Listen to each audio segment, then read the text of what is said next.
En el programa de hoy vamos a hablar sobre la vigencia de los derechos humanos. Para eso vamos a charlar con María Virginia Pizzarello.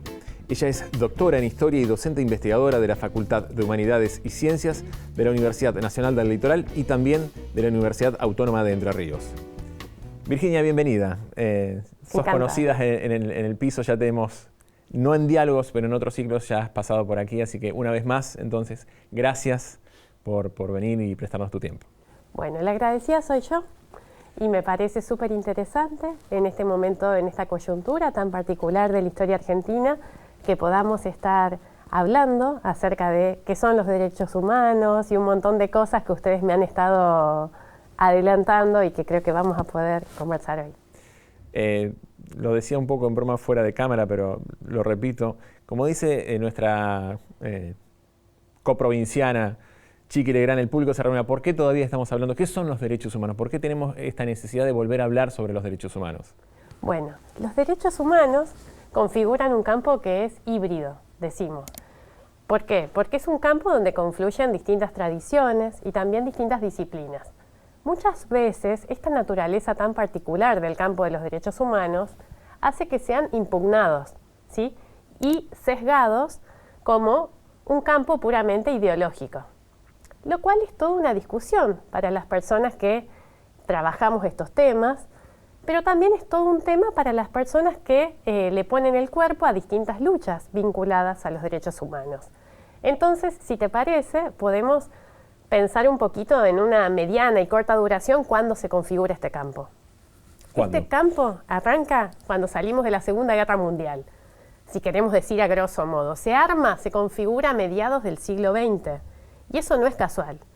La salida de la Segunda Guerra Mundial es también la salida del Holocausto y es un momento, una bisagra dentro de la historia de la humanidad, porque es el momento en el cual las cámaras de gas lo que van a hacer es poner en tela de juicio ese metarrelato del progreso de la humanidad. Y del extremo racionalismo de... Exacto. La interpretación de la historia. El racionalismo utilizado para exterminar gente es algo que pone en cuestión la civilización occidental que se preciaba de ser intocable y de avanzar hacia el futuro. Entonces, es un campo que se configura al calor de un debate ético. Y está atravesado, por supuesto, por tiene un plus de politicidad que no tienen otros campos. Lo que no significa que hablar de derechos humanos sea opinar libremente y que el campo de los derechos humanos sea un campo en donde cada uno dice lo que le parece. Es un campo de disputa, me podés decir. Sí, claro que lo es. Ese es el elemento de politicidad. Claro. El tema es que estas disputas se dan dentro de un contexto más amplio y que no es que cualquier disputa es válida, sino que hay distintas tradiciones, no sé, de juristas, de historiadores y científicos sociales, y una serie de tradiciones que van abonando y llevando elementos para que este campo encuentre se haya ido configurando y en el caso del Cono Sur y de Argentina en particular, tenga un sello propio. ¿Y cuál es ese sello propio? En Argentina solemos utilizar en la esfera pública, en los medios de comunicación, derechos humanos como sinónimo de análisis del terrorismo de Estado. O aparece muy sí, porque vinculado. también hubo una apropiación. Recordemos, los argentinos somos derechos humanos, eso quedó, creo, en la memoria de muchos y en el estudio de muchos también. Exacto. Aparecen muy vinculados los estudios de lo que pasó durante el último tercio del siglo XX al campo de los derechos humanos. Lo que no quiere decir que este campo, más allá de que tiene este sello de nacimiento, si se quiere, en la Argentina, tenga incumbencias en otros espacios. Hace muy poquito, el año pasado, salió la sentencia por Napalpí, ¿sí? Por la masacre de Napalpí contra los pueblos originarios que tuvo lugar en Chaco. Y cuando nos ponemos a analizar esa masacre, obviamente se inscribe dentro de un genocidio perpetrado por el Estado argentino y va dentro de lo que llamamos el campo de los derechos humanos. Ahora en Argentina, vuelvo a lo mismo, el campo va a encontrar una forma o se va a fraguar al calor de la discusión sobre lo que había pasado en Argentina durante la última dictadura cívico-militar, concretamente entre el 76 y el 83. Estamos ahora a 40 años de la recuperación de la democracia y es tal vez un momento muy interesante para volver a pensar o a revisar qué pasó en esos años y por qué esas heridas siguen abiertas. Virginia, vos estabas diciendo que justo este 2023 estamos cumpliendo 40 años del retorno de la democracia y que es una buena oportunidad para volver a pensar. ¿Por qué estamos hablando de volver a pensar? ¿Qué es lo que en este contexto, en esta coyuntura histórico-política, notamos como una falencia, una pérdida de esa discusión que se viene dando desde los últimos 40 años? Sí, hay una disputa en la esfera pública acerca del lugar que ocupa la memoria. Y entonces es interesante que podamos pensar que este campo de los derechos humanos es un campo que está cruzado con las memorias sociales. No existe la memoria en singular, como se han dedicado a explicarlo y a estudiarlo distintos analistas. Existen memorias. Sin embargo, esas memorias no todas son verdaderas, ¿sí? La relación entre la memoria y la verdad es una relación compleja, ¿sí? Una memoria, para que exista, no tiene que ser verdadera. Ahora bien, cuando estas memorias intervienen dentro de la esfera pública, es insoslayable el componente que tiene que ver con la verdad histórica. Lo digo así, nada, es como un punto, una piedra de toque a partir de la cual podemos construir. A esto nosotros lo aprendimos de los alemanes. Los alemanes, después del genocidio, van a atravesar distintos periodos en el proceso de construcción de una memoria colectiva acerca de lo que había sucedido. Y en ese proceso va a haber momentos que aparecen signados por lo que se conoce habitualmente como negacionismo. Entonces, fue un esfuerzo demostrar que había habido cámaras de gas, ¿sí? Que eso no era materia de opinión, si hubo o no hubo cámaras de gas. Hubo. El desafío en ese momento era decir, hubo, pero cuando los nazis se van retirando, las van haciendo estallar, entonces nadie podía agarrar una ducha de gas y exhibirla. Sin embargo, nada, fue parte de un largo proceso de reconstrucción y hoy nadie lo discute a eso. Bueno, ese proceso que se da con la memoria, en el caso alemán, con la memoria de un genocidio, es un proceso que también se da en América Latina con las memorias de los genocidios perpetrados en el Cono Sur. Entonces, pasaron 40 años de la recuperación de la democracia. Sin embargo, en este momento puntual, siguen o están emergiendo distintas memorias o distintas construcciones políticas que dicen, bueno, esto fue distinto y que plantean alternativas que no se corresponden con lo que en realidad sucedió, ¿sí? Y ahí vendría una pregunta que uno puede hacer es, bueno, ¿pero qué pasó? ¿Qué es lo que en realidad sucedió? Lo que en realidad sucedió, algo que es interesante saber, no lo definen los políticos, ¿sí? Ni lo define la opinión pública. No es lo que a mí me parece. Eso ha sido trabajado y tramitado en los tribunales. Hoy hay más de 1.200 personas presas por haber cometido crímenes de lesa humanidad. Eso fue juzgado en los tribunales y a través de un largo proceso se dictaminó que eso era necesario. Entonces ahí hay todo un laburo hecho, ¿sí? Y que es un laburo también apartidario. Y eso también está bueno que lo sepamos, ¿sí? No es político apartidario. Creo que es necesario hacer esa distinción. Exacto, es político y es apartidario, porque es fruto de una construcción que se hizo durante todos estos años, pero en la cual intervinieron. Construcción que además no fue, como alguien podría imaginar, lisa y llana de un progreso constante. Ha tenido disputas y ha tenido retrocesos, y los distintos, ahora sí, partidos o representantes de ciertos partidos han puesto más o menos piedras en ese camino. Tal cual. Y en ese sentido, entonces, decimos, no hay una memoria, hay memorias. Sin embargo, las sociedades construyen o dan lugar a algo como más amplio, que es esa memoria colectiva. Los alemanes la saldaron de una cierta manera. Hoy nadie puede decir, liviano de cuerpo, que los crímenes o las aberraciones cometidas por Hitler no fueron tales. Eso se paga, ¿sí?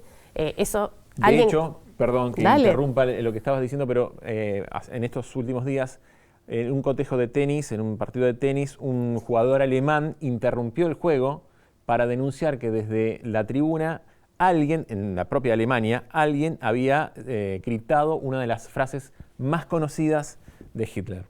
Bueno, este ejemplo que vos traes es súper interesante, porque eso da cuenta de un proceso de construcción de la memoria colectiva, pero que estuvo orientado y digitado desde el Estado. El Estado no se desentendió, ¿sí? El Estado no dijo, bueno, que cada uno piense lo que quiera.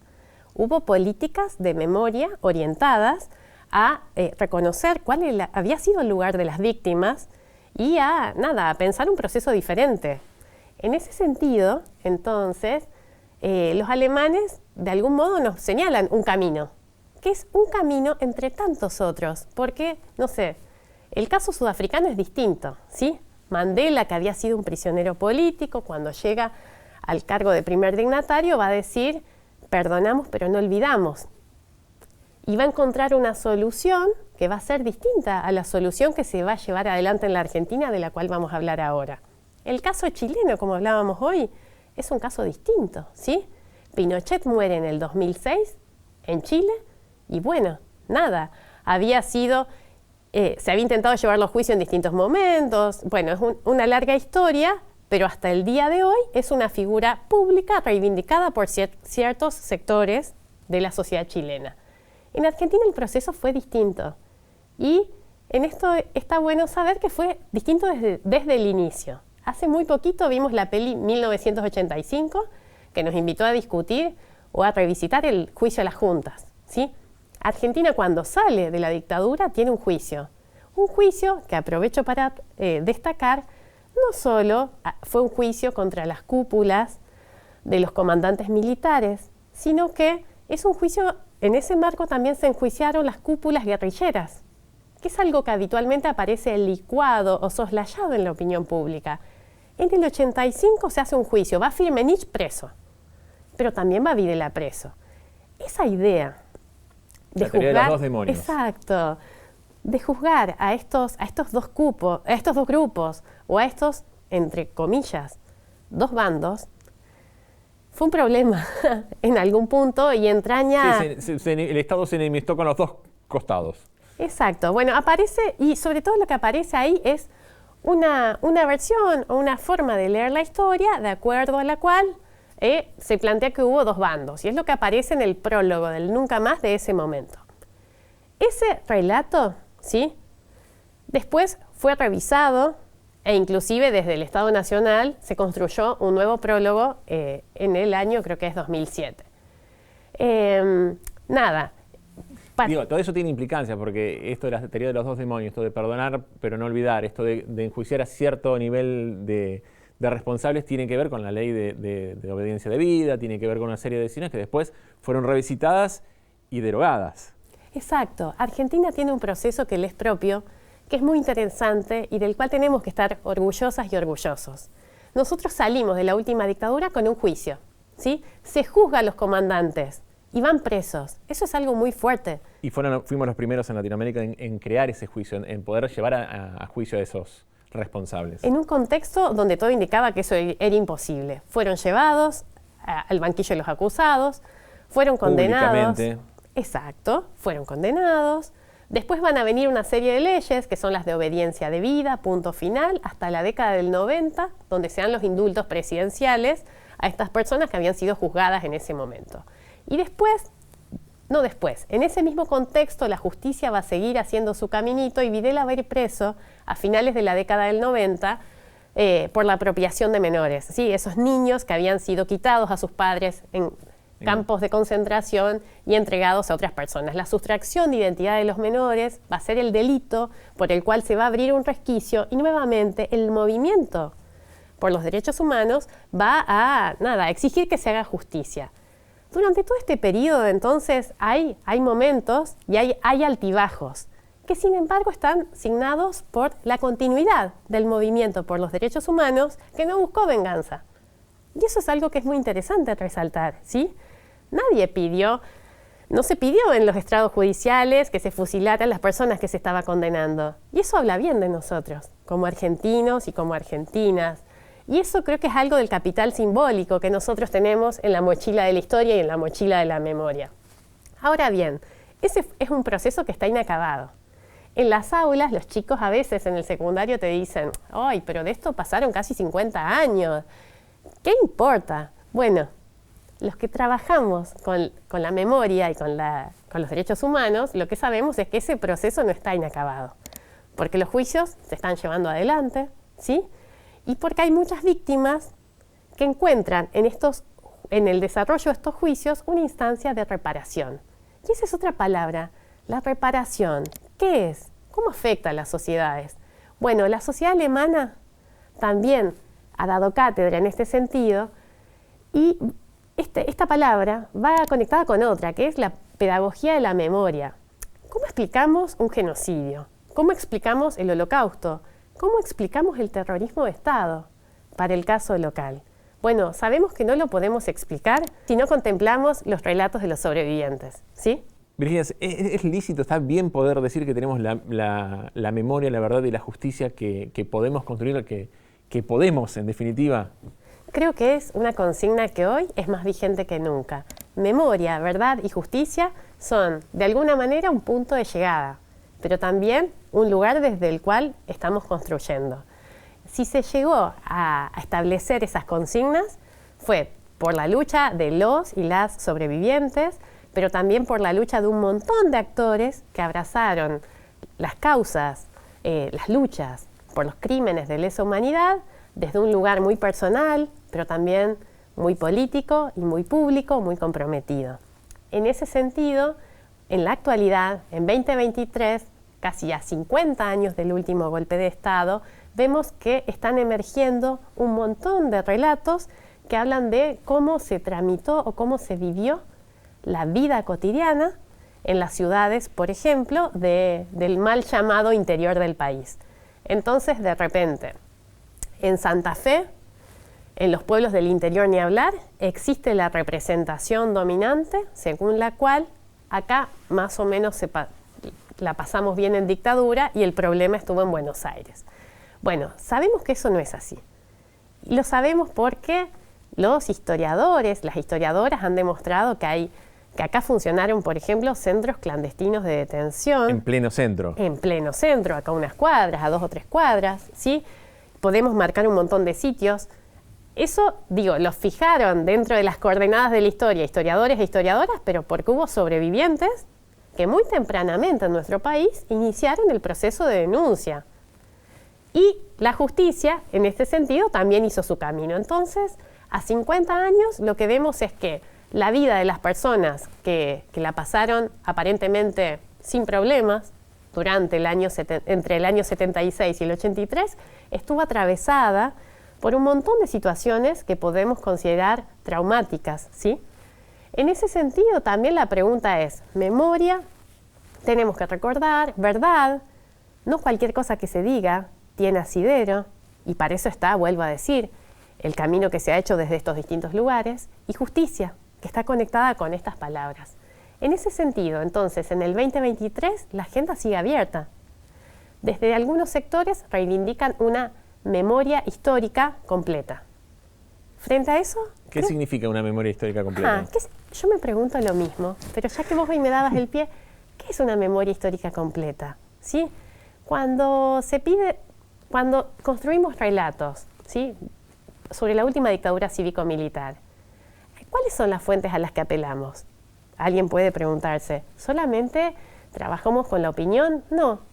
Se trabaja con archivos, en Santa Fe existe el archivo de la memoria, donde entre otras cuestiones hay documentación elaborada por los servicios de inteligencia durante la dictadura, ¿sí? Entonces, quienes estudiamos estas cuestiones, consultamos ese tipo de archivos.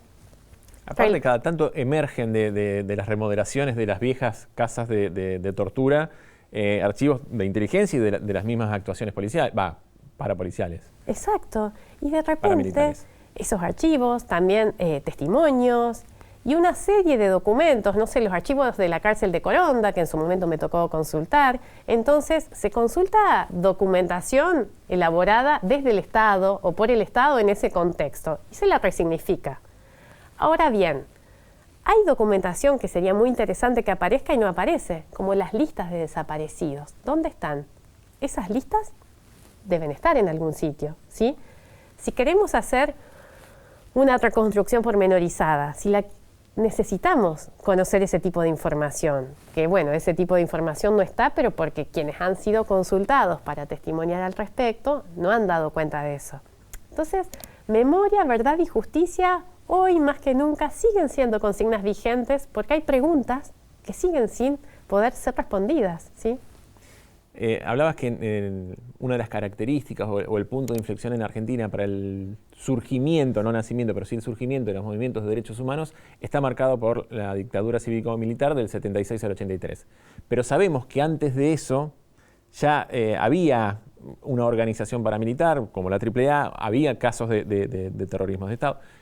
¿Qué hay respecto a esos años, esos anteriores a ese punto de partida de la lucha de derechos humanos? Bien, nosotros sabemos que la última dictadura se vio prefigurada en los años anteriores, ¿sí? Y que entre el 73 y el 76 se dio una escalada de violencia inusitada.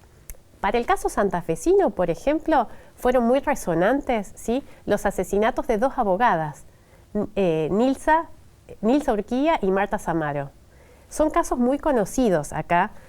Son dos jóvenes muy tempranamente apresadas y ejecutadas, torturadas y ejecutadas por la AAA. Así como estoy dando estos ejemplos, hay otros casos que dan cuenta de la forma, ¿sí?, en la cual el accionar represivo fue escalando hacia grados inusitados y que tuvo como corolario el 24 de marzo del 76. A mí me tocó trabajar en el archivo de Coronda, ¿sí?, con los llamados detenidos especiales, que eran los presos políticos. Y mirando esas fichas y haciendo un análisis cuantitativo, lo que vemos es que en la semana del golpe y en el mes que siguió al golpe de Estado, hubo cientos de detenciones en una ciudad de mediana envergadura como era la Santa Fe de esa época. La pregunta es, ¿qué pasó? Bueno, que las listas ya estaban, ¿sí? Las listas ya estaban hechas. Lo que se necesitaba era un paraguas, que tampoco es legal la palabra, sí, pero un paraguas formal para poder avanzar. ¿Eso de qué habla en última instancia? Quienes estudian esto dicen que eso habla de un genocidio, ¿sí?, de un plan sistemático de exterminio, que por otra parte es una palabra como muy difícil ponerla a jugar en la arena porque de repente a ninguna sociedad le gusta pensarse como una sociedad genocida. Asumirse como una sociedad. Tal cual, porque además, si pensás eso, pensás que la sociedad que sobreviene es una sociedad post-genocida, ¿sí? Una sociedad en donde hay un montón de cicatrices que permanecen abiertas en el campo de lo material y en el campo de lo simbólico. Nada. En ese contexto es que se va a instalar esta tríada memoria, verdad y justicia, y es en ese contexto en el cual seguimos batallando hasta el día de hoy desde los distintos espacios que componen este amplio campo de los derechos humanos. Virginia, la verdad que es un tema que a mí personalmente me apasiona, me siento muy atravesado en muchos sentidos. Pero tenemos que seguir en otra oportunidad. Seguramente va a haber muchas otras oportunidades, va a haber seguramente nuevos avances en esto de buscar la memoria, la verdad y la justicia, y espero poder contar con vos en ese sillón para seguir discutiéndolo. Muchas gracias.